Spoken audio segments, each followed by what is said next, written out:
Shalom, selamat siang. Perkenalkan, nama saya Marlianti Hesibuan dari kelas Pasca Sarjana PAK.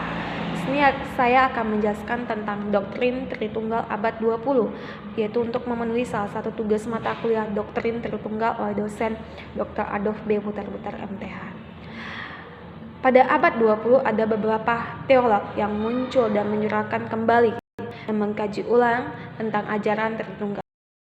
Barth. Menurut Barth, ada 3 bentuk model dari firman Allah, yaitu yang pertama, reveal atau penyingkap, adalah Allah sendiri, sebagaimana ia berkata, God reveals himself in his word. Yang kedua yaitu revelation atau penyataan, adalah firman Tuhan, sebagaimana ia berkata, God's word is divine revelation. Yang ketiga yaitu revealness atau penyingkapan, adalah kehadiran Allah, dikenal melalui karyanya, sebagaimana Barth berkata, God is what he does. Barth tidak memiliki pola doktrin Tritunggal sebagaimana yang diterima dan dipercayai oleh kekristenan dan gereja Tuhan pada masa kini, yakni 3 pribadi, yaitu Bapa, Anak, dan Roh Kudus. Tetapi Barth hanya melihat firman Allah dalam 3 bentuk model keberadaan, yaitu sebagai Allah sendiri, sebagai wahyu ilahi, dan melalui karya Allah di dalam dunia. Tokoh yang kedua yaitu Kurt Wagner. Wagner membangun doktrin Tritunggal berdasarkan rumusan dan pengertian dari istilah pribadi. Wagner berpendapat bahwa pribadi adalah substansi individual yang bersifat rasional. Wagner juga berpendapat bahwa perbedaan antara Bapa, Anak, dan Roh Kudus sesungguhnya hendak menjelaskan perbedaan cara Allah berada atau hidup. Sebab satu Allah hanya mempunyai satu diri atau satu pribadi, sehingga tidak mungkin ia menyatakan diri dalam 3 diri atau 3 pribadi yang berbeda, yaitu Bapa, Anak, dan Roh Kudus. Yang ketiga yaitu bernama Jurgen Moltmann. Moltmann merumuskan Tritunggal berdasarkan makna dan peristiwa penyaliban Kristus, di mana menurut Moltmann bahwa Allah sendiri telah menderita di dalam Yesus dan Allah juga tergantung di atas kayu salib bersama Yesus. Bahkan Allah sendiri juga telah mati di dalam Kristus untuk kita. Namun pada akhir abad 20, pandangan Moltmann tersebut mendapat kritikan keras dan ia dituduh sebagai bidat karena ia membangun teologi tentang Allah Bapa yang menderita dan mati di salib. Yang keempat yaitu Leonard Boff. Boff berkata bahwa hubungan kasih antara Bapa, Anak, dan Roh Kudus merupakan model dan contoh yang baik untuk hubungan kehidupan masyarakat secara umum. Menurut Boff, bahwa Bapa, Anak, dan Roh Kudus adalah pribadi yang berbeda satu dengan yang lain dan masing-masing senantiasa membangun hubungan kasih, kepribadian yang sempurna dan satu kesatuan, tetapi mereka itu adalah Allah. Karena itu, Boff menyimpulkan bahwa Tritunggal Allah ialah persekutuan dan relasi yang baik dan ideal antara sesama pribadi ilahi yaitu berbeda, yaitu Bapa, Anak, dan Roh Kudus.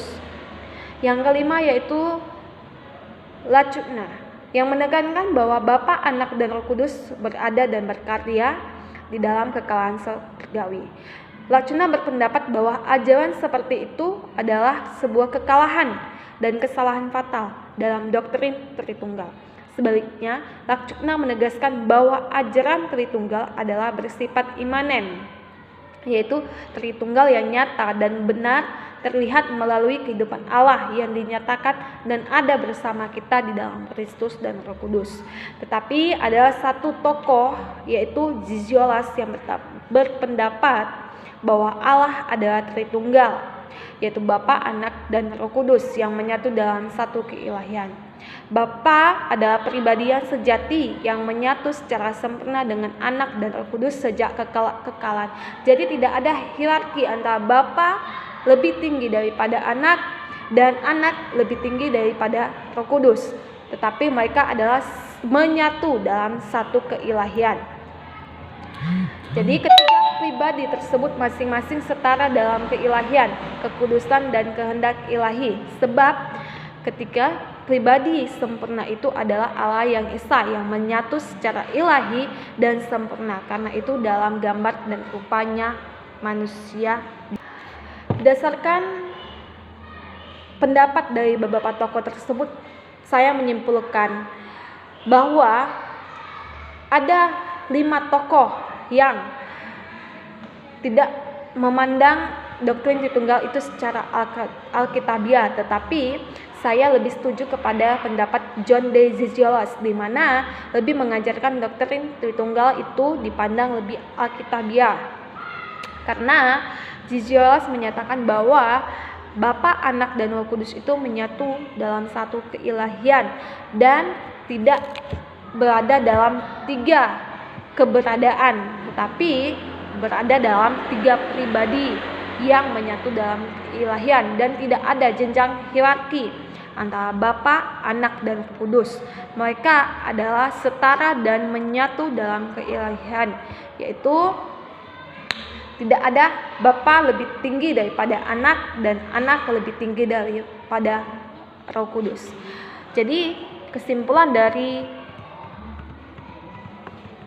doktrin Tritunggal abad 20 ini adalah, menurut saya secara pribadi, bahwa Allah adalah Tritunggal, yaitu Bapa, Anak, dan Roh Kudus itu menyatu dalam satu keilahian. Jadi saya lebih memandang dan lebih setuju kepada ajaran John de Zizioulas yang mengajarkan doktrin Tritunggal itu lebih dipandang secara alkitabiah daripada tokoh-tokoh yang lainnya.